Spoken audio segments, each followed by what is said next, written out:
कि कोई ट्रांसलेशन पढ़ेगा? ऋषिकेश प्रभु क्या आप पढ़ेंगे?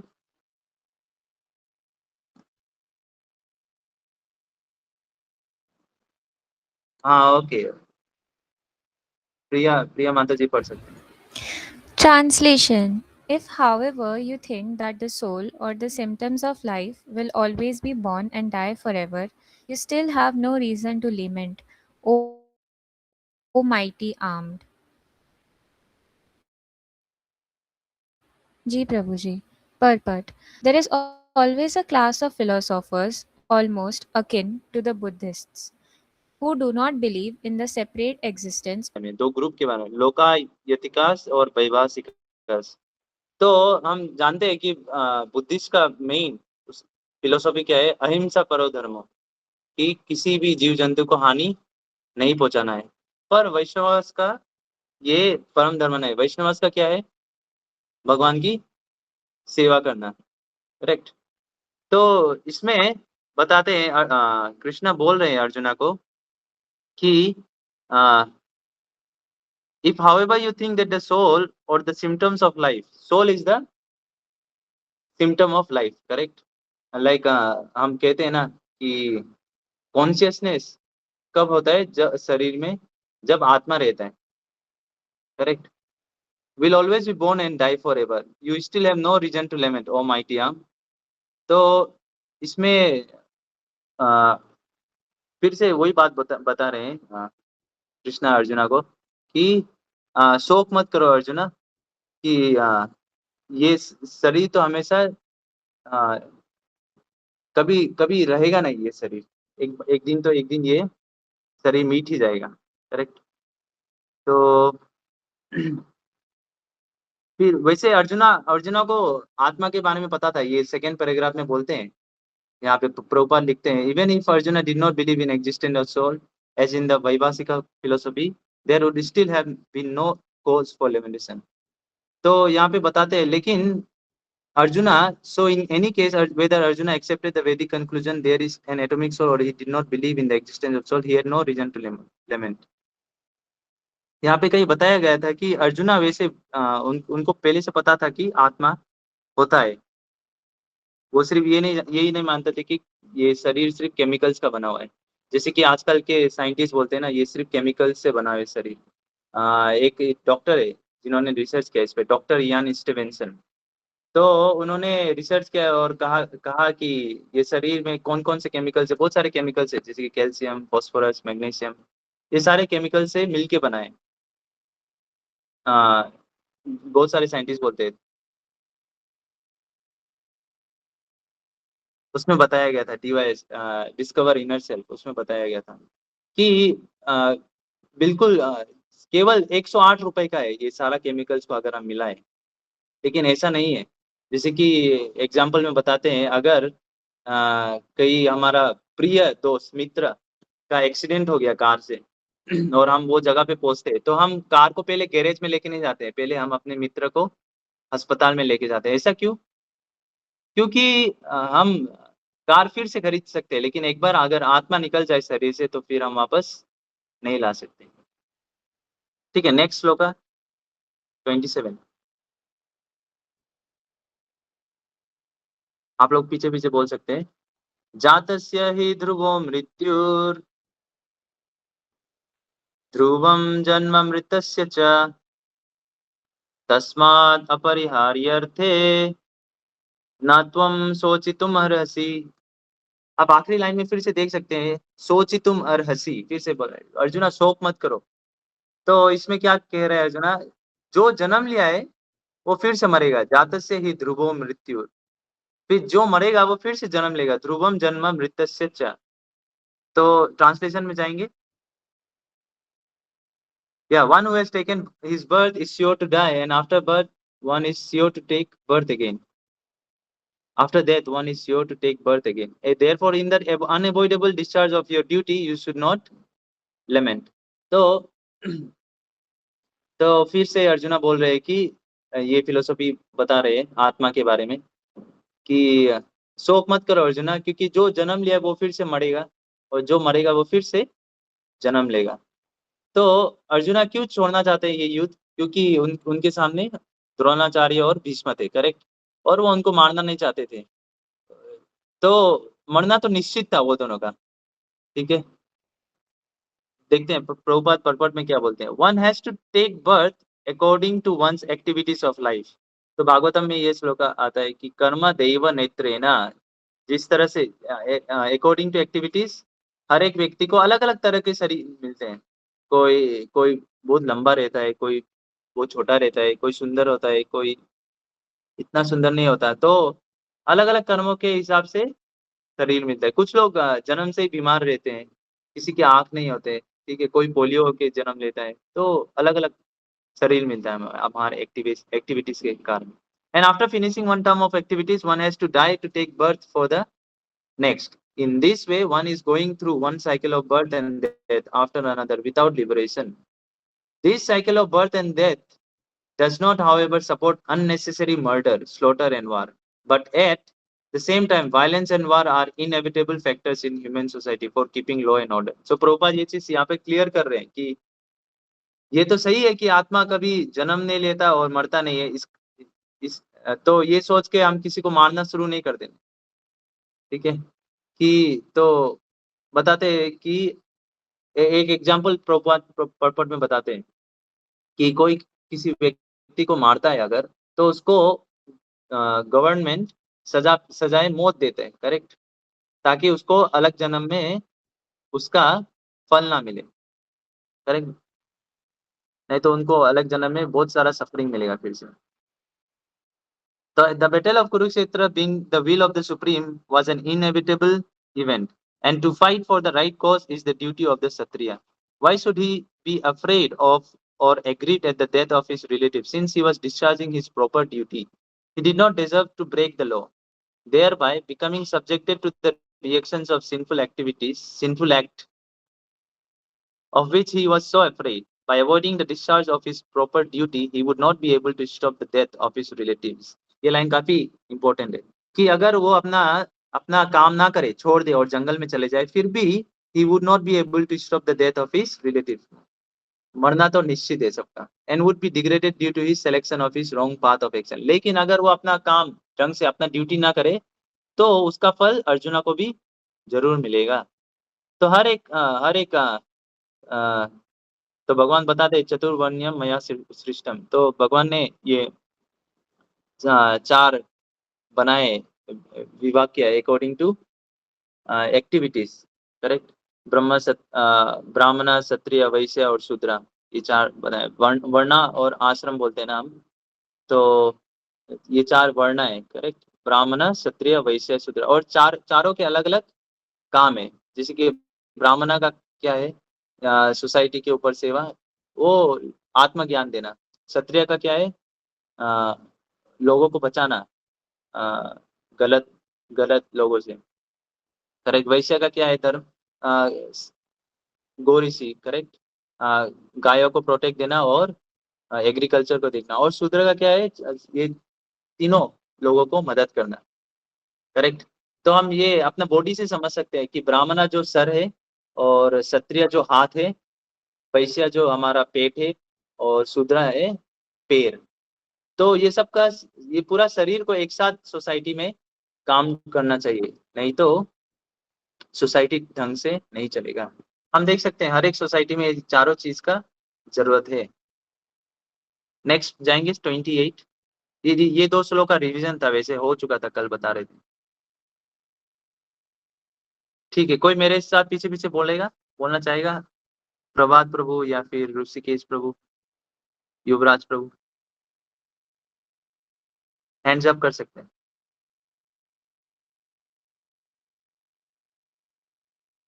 हरे Krishna.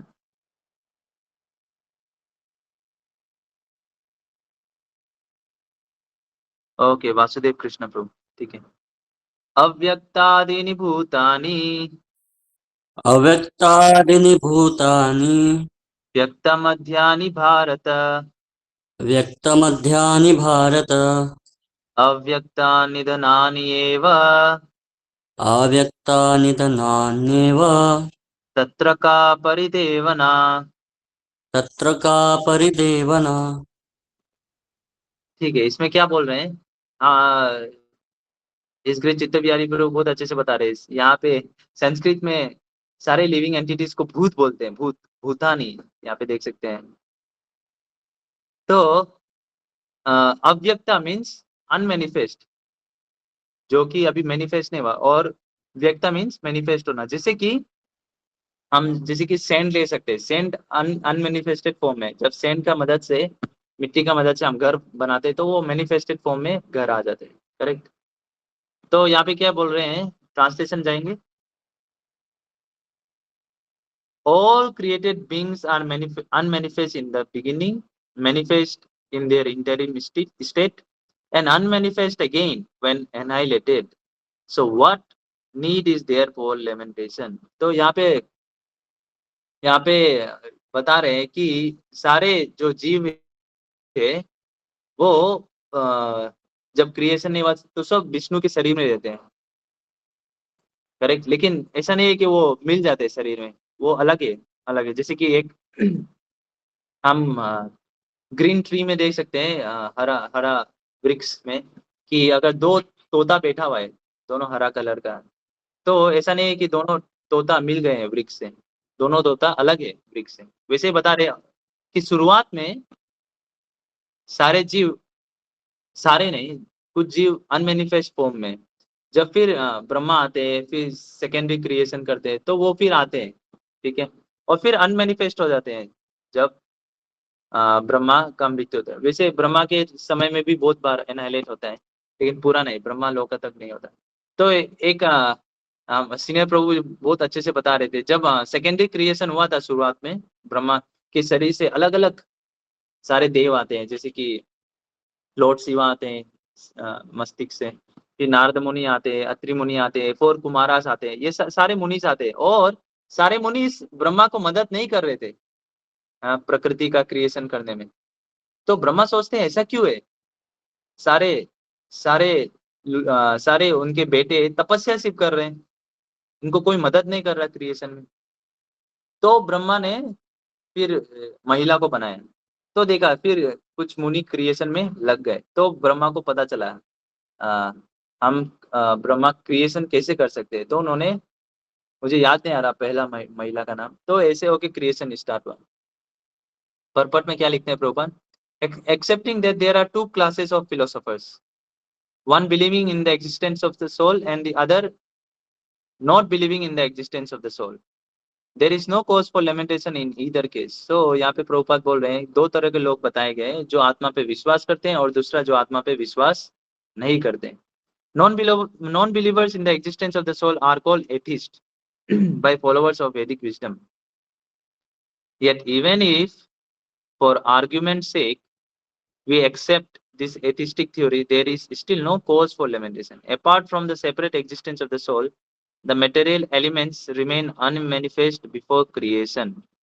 For this subtle state of non-manifestation comes manifestation. Just as from ether, air is generated from air, fire is generated from fire, water is generated, and from water, earth become manifested. So यहाँ पे बहुत अच्छे से बताया गया है, जैसे कि सूक्ष्म सूक्ष्म से स्थूल की तरफ जा रहे हैं, सटल बॉडी से ग्रोस, सटल एलिमेंट से ग्रोस एलिमेंट्स। सबसे पहले ईथर, ईथर तो हमें दिखता भी नहीं है, किसी को दिखता है ईथर? आकाश,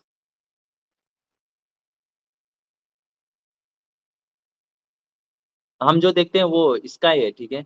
ईथर और स्काई में थोड़ा फर्क है, ईथर को हमें दिखता भी नहीं, एयर, एयर भी नहीं दिखता, लेकिन ईथर से एयर आया, फिर एयर से क्या है, फायर, आग हमें दिखता है, करेक्ट। फिर फायर से क्या है, वाटर, वाटर को हम छू भी सकते हैं। तो जितना जितना चीज जनरेट हो रहा है उतना ग्रोस होते जा रहा है चीजें, ग्रोस मतलब छू भी सकते हैं, स्मेल भी कर सकते हैं वाटर को। फिर वाटर से आया अर्थ, अर्थ को भी हम टच कर सकते हैं, स्मेल कर सकते हैं, correct. Earth become manifested. From the earth, many varieties of manifestation takes place. Take for example, a big skyscraper manifested from the earth. When it is dismantled, the manifestation becomes again unmanifested and remains as atoms in the ultimate stage. So यहाँ पे बताया गया है कि ये अर्थ है, मिट्टी से बहुत सारी चीजें बनते हैं। मिट्टी से आप देखेंगे कई खदान में वो ईटा बनाते हैं, तो वो मैनिफेस्ट हो गया ईटा। फिर ईटा से हम घर बनाते हैं, तो ईटा फिर मैनिफेस्ट किस में हुआ? घर में। लेकिन एट दी एंड जब एनाइलेट होता है तो फिर वो सारा मिट्टी बन जाता है, करेक्ट। तो पहले पहले अनमैनिफेस्ट था, फिर मैनिफेस्ट हुआ, फिर अनमैनिफेस्ट हुआ। Remains as atoms in the ultimate state. The law of conservation of energy remains, but in course of time things are manifested and unmanifested. That is the difference. So हम thermodynamics, अगर किसी ने thermodynamics पढ़ा हुआ उसमें भी यही बताते हैं, energy can neither be created nor be destroyed, but it can be transformed from one form to another form. Same चीज यहाँ पे बताया गया। Then what cause is there for lamentation, either in this stage of manifestation or unmanifested? Somehow or other, even in the unmanifested stage, things are not lost, both at the beginning and at the end. All elements remains unmanifested, and only in the middle are they manifested, and this does not make any real material difference. तो यहाँ पे भगवान कृष्ण अर्जुना को अलग अलग philosophy बता के उसको बोल रहे शोक मत करो और अपना ड्यूटी निभाओ, करेक्ट। तो यहाँ पे कौन सा बताया गया है फिलोसफी? ये फिलोसफी थर्मोडायनेमिक्स का, energy can neither be created nor be destroyed but it can be transform from one form to another form. So हम देखते हैं यहाँ पे भगवान ने अव्यक्ता का शब्द यूज किया। अव्यक्ता means unmanifest in the beginning, then व्यक्ता, फिर मैनिफेस्ट होगा, फिर अव्यक्ता एनाइलेट के समय। And if we accept the Vedic conclusion as stated in Bhagavad Gita that these material bodies are perishable in due course of time, antavanta ime deha, anta को ये तो हिंदी में भी सेम है, अंत, अंत मीन्स एंड और देहा मीन्स शरीर, but that soul is eternal, nitya नित्यस्योक्त शरीरिणः। Then we must remember always that the body is like a dress. पहले आया था ना ये श्लोक, वासाम चिन्नानि यथा विहाय, उसमें कह रहे थे ना कि ये शरीर जैसे कि ड्रेस जैसा है। जब शरीर ड्रेस जब पुराना होता है तो उसको हम फेंक के नया नया ड्रेस ले लेते हैं। सिमिलरली जब then we must remember always that body is like a dress. So ये शरीर भी एक कपड़े की तरह है, जब पुराना हो जाता है तो हम नया ले लेते हैं। Therefore, why lament the changing of a dress? The material body has no factual existence in relation to the eternal soul. So arjuna सही सही जगह पे, राइट, सही पोजीशन पे। और जो ओपोनेंट, जो उस लोग जो सामने खड़े हैं वो गलत पोजीशन पे, गलत लोगों को साथ दे रहे हैं। अगर वो अगर सही होते तो वो साथ में होते, ऐसा एक प्रभु जी बताते हैं। The material body has no factual existence in relation to the eternal soul. It is something like a dream. In a dream, we may think of flying in the sky or sitting on a chariot as a king. But when we wake up, we can see that we are neither in the sky nor seated on the chariot. The Vedic wisdom encourages self-realization on the basis of the non-existence of the material body. Therefore, in either case, whether one believes in the existence of the soul or does not believe in the existence of the soul, there is no cause for lamentation for loss of body. तो यहाँ पे दोनों व्यक्ति जो प्रभुपाद शुरुआत में बताए थे, दो तरह के लोग होते हैं, जो पहला जो आत्मा में विश्वास करते हैं, दूसरा जो आत्मा में विश्वास नहीं करते। सो दोनों दोनों सिचुएशन पे हमें शोक करने की आवश्यकता नहीं है, क्योंकि शरीर तो एक दिन चला ही जाएगा, करेक्ट। तो मैं यहाँ पे रुकता हूँ 28। तो किसी को कुछ पूछना है, कुछ डिस्कस कर सकते हैं।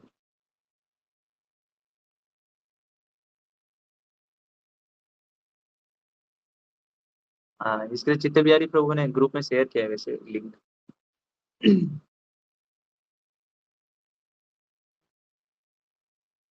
यस, कुछ डिस्कस कर सकते हैं या फिर कुछ पूछना है, अगर मुझे आता है तो मैं बताऊंगा।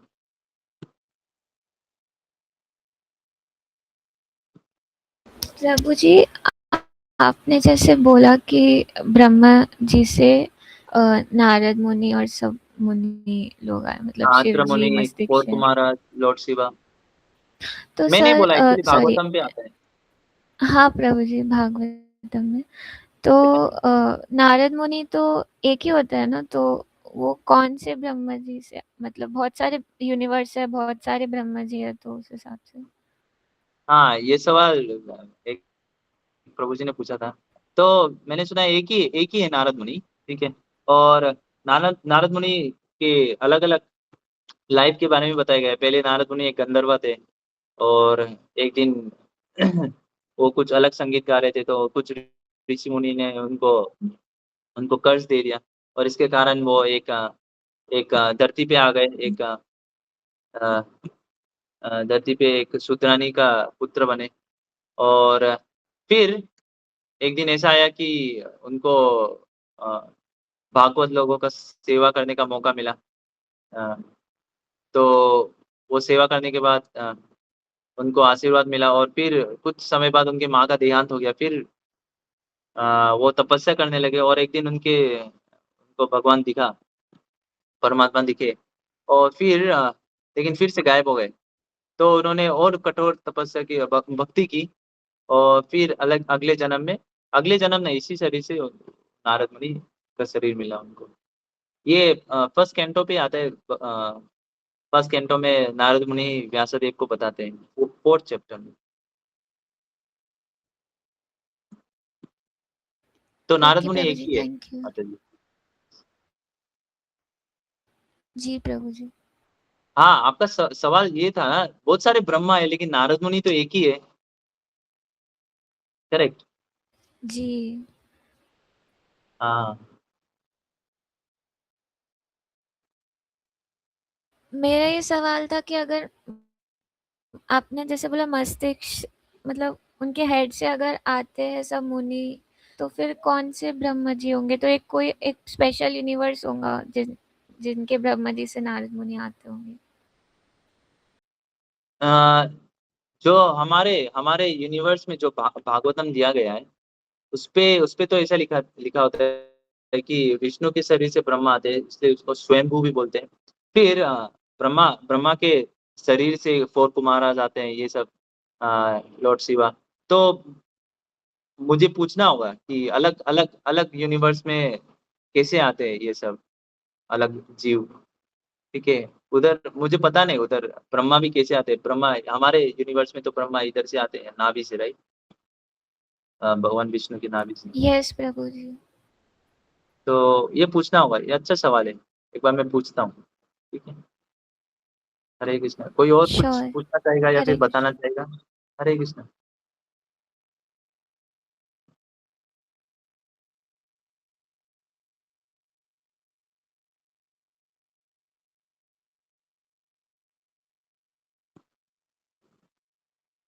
ठीक है, फिर अगर किसी का कुछ पूछना नहीं है तो यहाँ पे हम अ, विराम देंगे, ठीक है?